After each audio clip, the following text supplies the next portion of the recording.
that I have for you.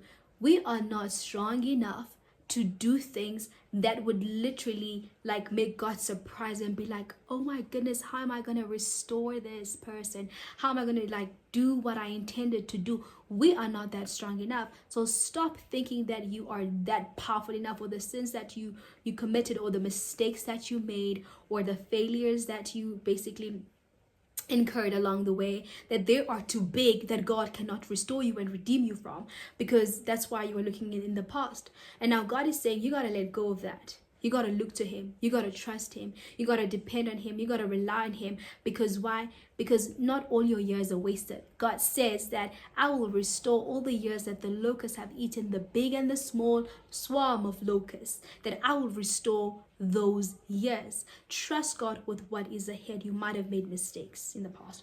You might have failed in certain things. Like you could have made better decisions in the past, that could have landed you in a better place than you are currently. But that did not happen. Now you're finding here in a position whereby like you are where you are and you are unhappy, and God is saying, trust me. God is saying, trust me.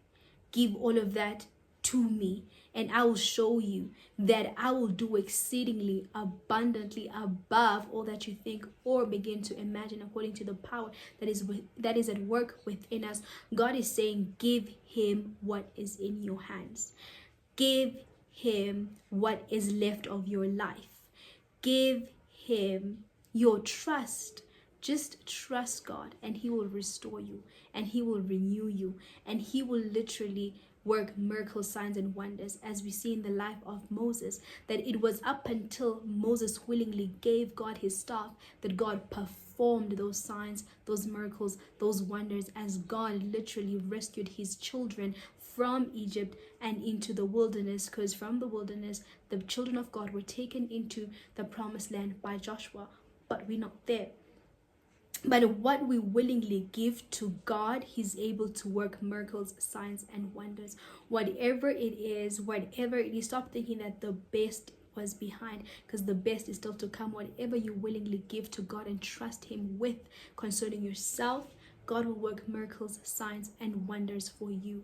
We see also in the New Testament with Jesus, when Jesus basically multiplied the loaves of bread, the 5 loaves of bread and 2 fish, and literally it fed multitudes of people, thousands upon thousands of people, and there were even leftovers. But that boy needed to hand over to Jesus what he had, though in his eyes it was just a lunchbox that could not, in his own eyes, feed like all those people. But he was not hoarding that lunchbox.